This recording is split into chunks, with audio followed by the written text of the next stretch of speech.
திருவும் ஞானமும் குழைந்த ஞானப்பாலை பருகி அருளியதால் திருஞான சம்பந்தர் என்று பேசப்பட்டார். அந்த காட்சி மிக அற்புதமான காட்சி. ஒரு கவிதையினுடைய பிறப்பு எங்கே என்பதை சைவம் அவ்வளவு அழகாக விஸ்தரித்து காட்டுகிறது.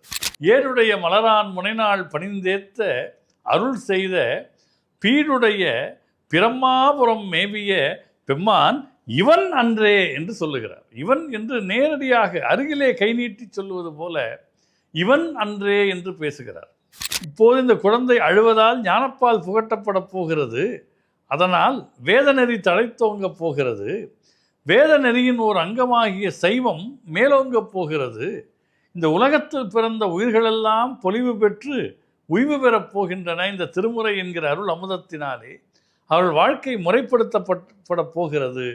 இதற்காகத்தான் ஞானசம்பந்த பெருமான் அழுது அருளினார் என்று மிக அழகாக தெய்வச்சேக்கிழார் சொல்லுகிறார்.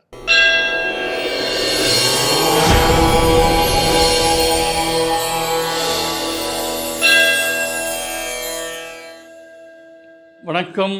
தெய்வத்தமிழ் டிவி நேயர்களை வணங்கி மகிழ்கிறேன். திருமுறைகள் காட்டும் வாழ்க்கை முறையை நாம் தொடர்ந்து சிந்தித்து வருகின்றோம். திருமுறைகள் முதல் சமயாச்சாரியராக நாம் வழிபடக்கூடியவர் ஞானசம்பந்த பிள்ளையார். பொதுவாக சைவ மரபில் பிள்ளையார் என்கிற சொல் இன்றைக்கு விநாயகரை குறித்தாலும் சைவ மரபை பொறுத்தவரை முருகனைத்தான் பிள்ளையார் என்று சொல்வார்கள். விநாயகரை மூத்த பிள்ளையார் என்று சொல்வார்கள். ஞானசம்பந்தரை ஞானசம்பந்த பிள்ளையார் என்பார்கள். சண்டிகேஸ்வரரை சண்டீச பிள்ளையார் என்பார்கள். பிள்ளை என்கிற அடைமொழிக்கு உரியவராக இந்த 4 ஞானிகள் அருளாளர்கள் திகழ்கிறார்கள். அவர்களில் பெருமானுடைய பெருங்கருணைக்கு பாத்திரமாகி 3 வயதில் பெருமான் தூண்ட அம்பிகையால் ஞானப்பால் ஊட்டப்பட்டவர்தான் ஞான சம்பந்த பெருமான். அவர் திருவும் ஞானமும் குழைந்த ஞானப்பாலை பருகி அருளியதால் திருஞான சம்பந்தர் என்று பேசப்பட்டார்.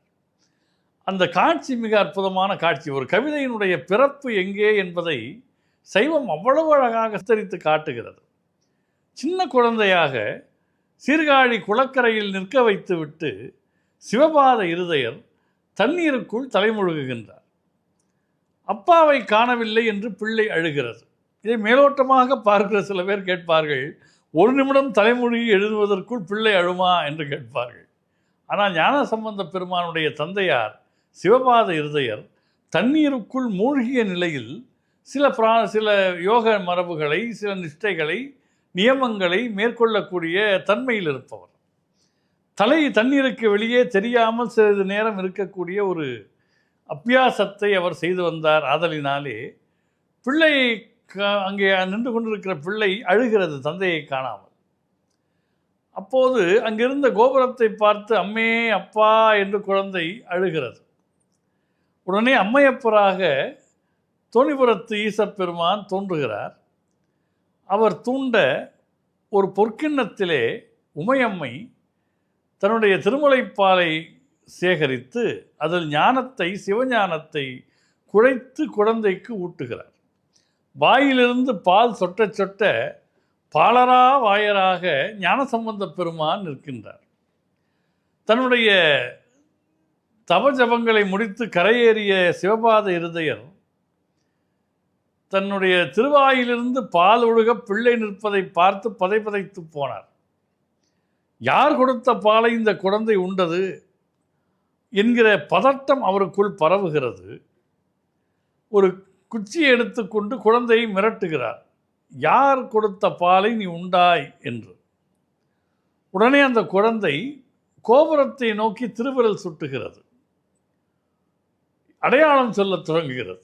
இப்பொழுது தெரிந்த ஒருவர் வந்தார், வீட்டுக்கு வந்தார் என்றால், இப்போ ராமசாமி என்று ஒருவர் வீட்டுக்கு அடிக்கடி வருகிறார் என்று வைத்துக் கொள்ளுங்கள்.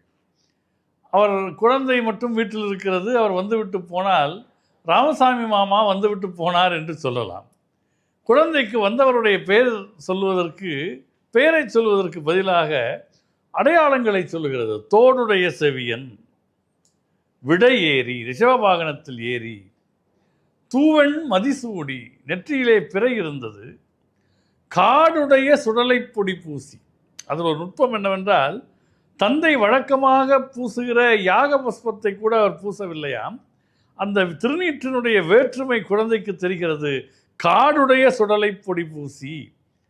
அதற்காக அந்த குழந்தை அந்த வந்தவரை பார்த்து பயப்படவில்லை. அவர் பால் மிகுந்த அன்பும் பக்தியும் கொண்டது. என் உள்ளம் கவர் கள்வன் என்றது. அவர் எந்த ஊருக்காரர்? இதே ஊரில் பிரம்மா வந்து பூசித்தார் இல்லையா? ஏடுடைய மலரான் முனைநாள் தொழுதேத்த அருள் செய்த பீடுடைய பிரமாபுரம். சீர்காழிக்கு பிரம்மாபுரம்னு ஒரு பெயர் உண்டு, பிரம்மன் வழிபட்டதனால். அதனால் அவர் யாரும் வெளியூருக்காரர் இல்லை, நம்ம ஊருக்காரர் தான், நம் சிவபெருமான் தான் என்று ஏடுடைய மலரான் முனைநாள் பணிந்தேத்த அருள் செய்த பீடுடைய பிரம்மாபுரம் மேவிய பெம்மான் இவன் அன்றே என்று சொல்லுகிறார். இவன் என்று நேரடியாக அருகிலே கை நீட்டி சொல்லுவது போல இவன் அன்றே என்று பேசுகிறார். பக்கத்தில் இருப்பவர்களை இவன் என்றும், தொலைவில் இருப்பவர்களை அவன் என்றும், இரண்டுக்கும் இடைப்பட்ட தூரத்தில் இருப்பவரை உவன் என்றும் சொல்வது தமிழ் மரபு, இலக்கண மரபு. தனக்கு மிக அருகில் சிவபெருமான் நின்று கொண்டிருப்பதை சூட்சுமமாக காணக்கூடிய ஆற்றல் ஞான சம்பந்தத்தால் திருஞான சம்பந்தருக்கு ஏற்பட்டது. இதோ இவர்தான் என்று சொல்லுகிற முறையில் இவன் அன்றே என்று சொல்லுகிறார். எனவே எப்படி முருகப்பெருமான் சிவபெருமானுக்கு பிரணவத்தை சொன்னாரோ அதுபோல் பிரம்ம சொரூபமாகிய சிவபெருமானை அருகிலிருந்து பார்த்த அனுபவத்தை ஞானசம்பந்த பெருமான் தன்னுடைய திருமுறையில் முதலாம் திருப்பாட்டிலேயே தந்தை சிவபாத இருதயருக்கு சொல்லி காட்டுகிறார். சிவபாத இருதயர் அந்த குழந்தை பாடிய பாடலை கேட்டு, இது நாம் குளக்கரைக்கு சுமந்து வந்த குழந்தை அல்ல, ஆனால் சிவப்பரம்பொருளும் உமையம்மையும் ஆட்கொண்ட ஞான குழந்தை தன்னுடைய குழந்தை என்பதை உணர்ந்து அதிசயித்தார், புலகித்தார். அந்த 10 பாடல்களையும் ஞானசம்பந்த பெருமான் இவனன்றே என்று அருளுகிறார். அப்படி அருளிய போது செய்தி பரவுகிறது. பலரும் கூடுகிறார்கள். ஒற்றை மனிதராய் தன்னந்தனியராய் தோள்களில் பிள்ளையை தூக்கி கொண்டு குளக்கரைக்கு வந்த சிவபாத இருதயர் இப்பொழுது ஊரெல்லாம் கூடி தன் பிள்ளையை பணிய அந்த பிள்ளையை தூக்கி தன்னுடைய தோளில் வைத்து கொண்டு தன்னுடைய வீட்டுக்குள் அவர் வீட்டை நோக்கி போகிறார். வீட்டை விட்டு வெளியே வந்தபோது இருந்த சிவபாத இருதயரும் அந்த குழந்தையும் வேறு தன்மையில் இருந்தார்கள். இப்பொழுது 2 பேரும் வீட்டுக்கு போகிற போது ஞானப்பால் உண்ட தெய்வ குழந்தையை பாலரா வாயரை பர சமயங்களுக்கெல்லாம் அவர் ஒரு முடிவாக வந்த ஒரு அற்புதமான அருளாளரை கொண்டு போனார்கள். அந்த குழந்தை குளக்கரையிலே நின்று அழுதது. அது அழுதபோது என்னென்ன காரணங்களுக்காக அழுதது என்று தெய்வ சேக்கிழார் சொல்கிறார். இப்போது இந்த குழந்தை அழுவதால் ஞானப்பால் புகட்டப்பட போகிறது, அதனால் வேதநெறி தழைத்தோங்க போகிறது, வேத நெறியின் ஒரு அங்கமாகிய சைவம் மேலோங்க போகிறது, இந்த உலகத்தில் பிறந்த உயிர்களெல்லாம் பொலிவு பெற்று உய்வு பெறப் போகின்றன இந்த திருமுறை என்கிற அருள் அமுதத்தினாலே அவள் வாழ்க்கை முறைப்படுத்தப்பட போகிறது. இதற்காகத்தான் ஞானசம்பந்த பெருமான் அழுது அருளினார் என்று மிக அழகாக தெய்வ சேக்கிழார் சொல்லுகிறார். அவர் சொல்றார், வேத நெறி தழைத்தோங்க மிகு சைவத்துறை விளங்க பூத பரம்பரை பொலிய புனிதவாய் மலர்ந்து அழுத சீதவள வயல்புகலி திருஞான சம்பந்தர் பாதமலர் தலை கொண்டு திருத்தொண்டு பரவுவாம் என்று ரொம்ப அருமையாக அந்த சம்பவத்தை, அந்த பெருமான் குளக்கரையில் நின்று அழுததால் வேதநெறிக்கும் சைவத்துக்கும் இந்த உலகத்தில் பிறந்த எல்லா உயிர்களுக்கும் உய்வு ஏற்பட போகிறது என்பதை தெய்வ சேக்கிழார் படம் பிடித்து காட்டுகிறார்.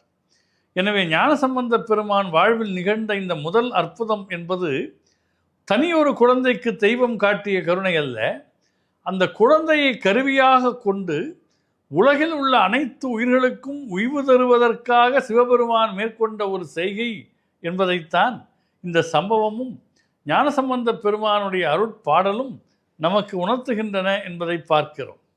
எனவே எல்லா குழந்தை அழுதாலும் சிவபெருமான் வருவாரா என்று ஏளன கேள்வி கேட்பவர்கள் ஏதும் அறியாதவர்கள்.